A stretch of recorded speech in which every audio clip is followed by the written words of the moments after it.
E commerce దిగ్గజాలు Amazon, ఫ్లిప్కార్ట్లో భారత ఆర్థిక సేవల రంగంలో వేగంగా విస్తరించుకుంటున్నాయి.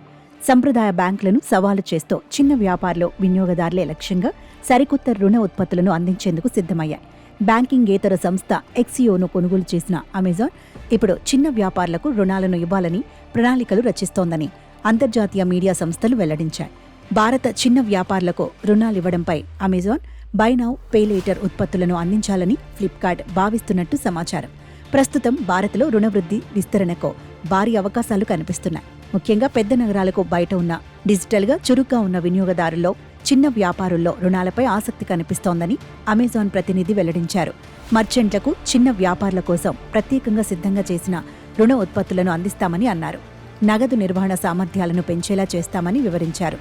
ఇక ఫ్లిప్కార్ట్కు చెందిన బ్యాంకింగేతర సంస్థ ఫ్లిప్కార్ట్ ఫైనాన్స్ ప్రస్తుతం ఆర్బీఐ తుది అనుమతుల కోసం చూస్తున్నట్లు సమాచారం.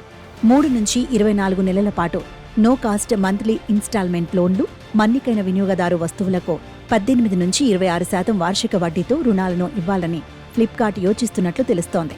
సాధారణంగా సంప్రదాయ బ్యాంకులు వినియోగదారు రుణాలపై 12 నుంచి 22% మేర వడ్డీని వసూలు చేస్తుంటాయి. వచ్చే ఏడాది ఈ రుణ ఆఫర్లను ఇవ్వాలని ఫ్లిప్కార్ట్ భావిస్తున్నట్లు సమాచారం. కాగా ఈ వార్తలపై ఫ్లిప్కార్ట్, ఆర్బీఐ స్పందించలేదు. మరోవైపు కనీసం ₹1000 ఫిక్స్డ్ డిపాజిట్ సదుపాయాన్ని వినియోగదారులకు అందించేందుకు అమెజాన్ 6 స్థానిక రుణదాతలతో ఒప్పందాలు కుదుర్చుకుంది.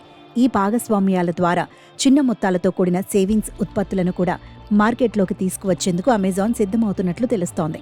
కాగా credit bureau CRIF high mark data ప్రకారం భారతదేశ వినియోగదారుల రుణ మార్కెట్ మార్చి 2020లో దాదాపు $80 బిలియన్ నుండి మార్చి 2025 నాటికి దాదాపు $212 బిలియన్ వరకు పెరిగింది.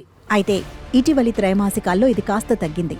వినియోగదారుల రుణాలలో అన్సెక్యూర్డ్ పర్సనల్ లోన్స్, క్రెడిట్ కార్డులు, వినియోగదారుల మన్నికైన వస్తువుల రుణాలు ఉన్నట్లు నివేదికలో వెల్లడైంది.